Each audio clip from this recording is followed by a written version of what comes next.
I was, I did a book with David Halberstam, who had edited the first collection of the best American sports writing, and we did the best American sports writing of the century. And it was either while doing that book or while we were considering doing another book, which would have been focused on female athletes and female writers, I came across a story about Gertrude Ederle. And I might have come across the first one while I was doing the Yankee book. And I would keep on seeing these headlines about Gertrude Ederle, Gertrude Ederle. And I thought, why don't I know who she is? Why haven't I heard of her? And I'd done a lot of sports history, including women's sports history, and I still hadn't come across her. So I kind of filed it away. It's like, wow, this is really interesting because this is a really important event, and I've never heard of her. And that was about 2001. So I had other projects to do, the Dodgers and the Cubs. And I kind of waited until then, and I'd mentioned it to my editor at Houghton Mifflin, and she thought there was probably a book there. So I kept on at odd moments poking at it for a couple of years. And then when I had the time, about 2005, I finally put together a proposal and said, this is the book I want to do. Houghton Mifflin picked it up.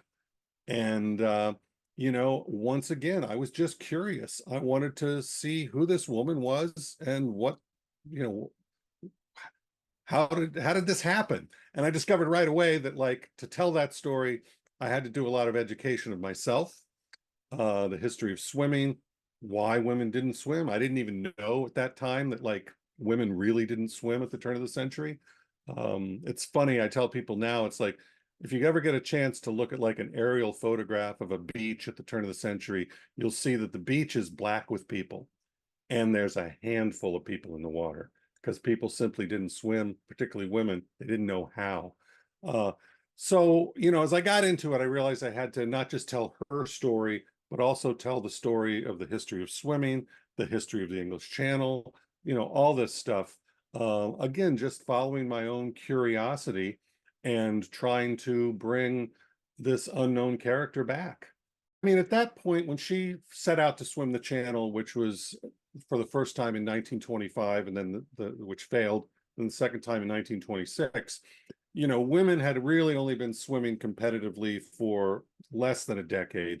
She was on the forefront of that. She participated in the Women's Swimming Association, which is a group that had been developed after this horrible accident in New York where over 1,000 people were killed, mostly women and children, in a boat accident that caught on fire, mostly because they couldn't swim. So there was this movement, oh, we really do need to teach women how to swim. And Truty was at the forefront of this group.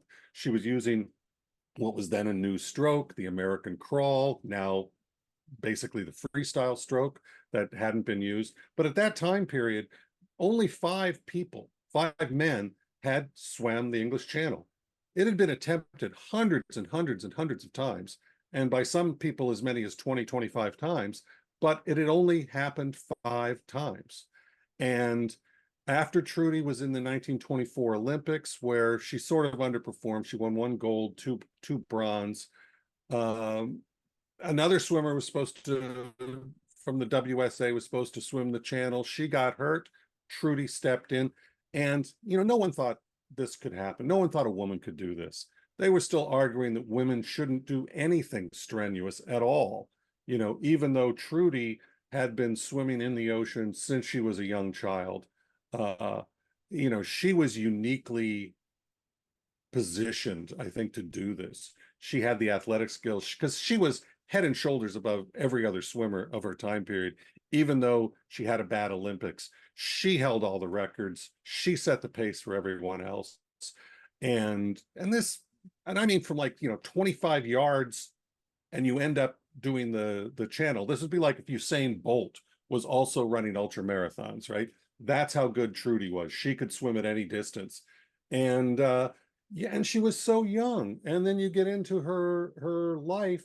Well, she'd had measles when she was young. She was partially deaf. Her parents were German immigrants. There's all this stuff that women shouldn't compete in sports at all. And here's this young girl who doesn't know any better. She loves to swim.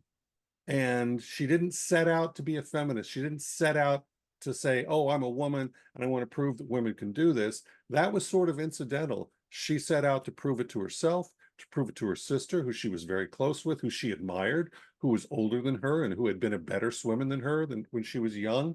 And it was just fascinating to kind of, find out who she was, because she had kind of been ignored ever since she swam the channel. England or drown was her motto. In 1925, she worked with a trainer, a guy named Jabez Wolfe, who had tried and failed to swim the English Channel over 20 times and was probably a little jealous of her. And midway through her swim, actually only about 6 miles in, he gave her some tea. And after he gave her some tea, she got sick. And she always thought, until her dying day, according to her family, that she'd been poisoned. And this was in the papers a little bit at the time, but the WSA, for political reasons, didn't want to go there. So anyway, a year later, she goes back and tries again. She has a different trainer, a guy named Bill Burgess, who incidentally had swam the English Channel, one of the few people who had, and who lived at a house atop Cape Greynose in France, where he looked at the channel every day, and he kind of decoded the tides and the currents, which is very, very important. And combining his expertise with the tides and the currents, and Truty's expertise with the American crawl, that created kind of a perfect storm for her to succeed. And she did succeed. She was only 20 years old. And I argue, and I think it's, inarguable, that that changed everything for women's sports, because once you've swam the English Channel and beaten the men's record by 2 hours, how can anyone then really realistically argue that women should not compete, or that competing in sports is unhealthy for women? The arguments just didn't hold anymore. That didn't stop people from continuing to make them for years and years and years. But if you want to pick one moment that changed everything in women's sports, that's the moment. Well, it was funny because the book didn't do very well. The book came out right after the 2008 recession. No books were doing well right after the 2008 recession, so it didn't sell very well. It got a lot of good reviews and everything, but nothing really happened with it. And then out of the blue, 9 years ago, in 2015, Jeff Nathanson, who's a screenwriter, sends me an email, wants to know if the option is available. And I'm like, sure, I'll put you in touch with my agent. And then I looked up who he was, and Jeff Nathanson's a pretty big deal. He's written scripts for The Lion King. He did Catch Me If You Can with Steven Spielberg, with Leonardo DiCaprio. He was like the real deal, and was very interested. He took the option, and my agent told me at the time, he lowered my expectations. He said, it's a 1 in 1,000 chance that anything ever gets made into a film, and I got that. And then he said, there's some really whales. There's some big whales involved in this. He says, I think this is going to happen. And by that, he meant that Jeff was connected with Jerry Bruckheimer, and that Jeff, had a lot of credibility himself. But even then, it took 7 years until we got greenlit. And the great metaphor for getting a movie greenlit is swimming the English Channel, because untold number of channel swimmers have had the opposite shore in sight, and then the tides change and they get pushed out and sometimes pulled out of the water. And then they get close again, and the tides change and they get pulled out of the water. And that's what happened with us. I mean, we started out with Paramount, and it looked like we had a pretty good chance of that happening, and then Paramount dropped it for some reason. And then we were with another studio, and in fact, we were so close that a director had been picked, a star had been picked. She begged to be in the movie, and all she had to do, much of it had been cast, and all she had to do was sign her contract, and she changed her mind. So we were dumped by a second studio. Now, it's hard enough when you're dumped by one studio. You're hardly ever dumped by two studios. But Jeff and Jerry Bruckheimer, and by that time, Joachim Renning, the director, were focused and adamant, and they went to Disney. And, Disney finally gave the green light. If we could, if we could get the movie done under a certain amount of money, and they tried to cost it out in Melbourne, couldn't do it. Liverpool, still couldn't do it. And we ended up shooting in Bulgaria because who knew Bulgaria has one of the biggest movie studios in Europe. It's called New Boyana. It was built to make propaganda films in the 50s for the Soviets. But it has a back lot. It has of like New York City. It has sound stages, water sound stages, everything. And and Daisy Ridley signed on, which was really fortunate too, because she's very athletic, was very committed to it. In fact, everybody was committed to it. Uh, Jeff found the book because he wanted uh, to do a movie for his daughters. So he found my book in a used bookstore. Joachim wanted to do it because at that time he had two teenage daughters. Jerry Bruckheimer has one child, a daughter. I have one child, a daughter. So it was all these guys wanting to do something for their daughter, and now in my instance, a granddaughter, because I have that now. So that's how it kind of developed, and I was really lucky in that Jeff kept me informed pretty much every step of the way, and I had a lot of he gave them a lot of feedback when they needed a question answered. I answered the question. They were very kind that they brought me over to Bulgaria for a week, where I got to see backlot, location, soundstage.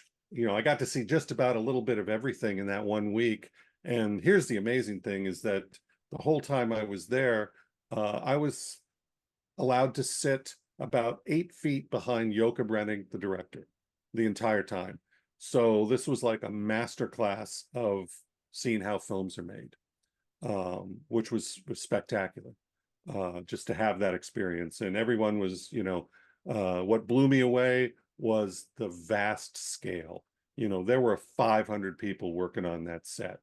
And we'd go to do location one day and you couldn't see the end of the tractor trailers on the road. And the next day they were all back at the studio, and my chair with my name on it is there. And we'd just spent 14, 16 hours on location, and then the next morning it's ready. So the scale is kind of amazing. I tell everybody, if you see the movie now, the credits take 7 minutes. And there are literally thousands of people involved in this production. But what being in Bulgaria allowed them to do, quite frankly, because it was cheaper to do it there, was they were able to make a movie for the amount of money they had that looks like they spent a lot more. Okay. And I think that's one of the great things about the film is it's got a great texture. It's got a great look. It doesn't look cheap. They really did some spectacular things with it.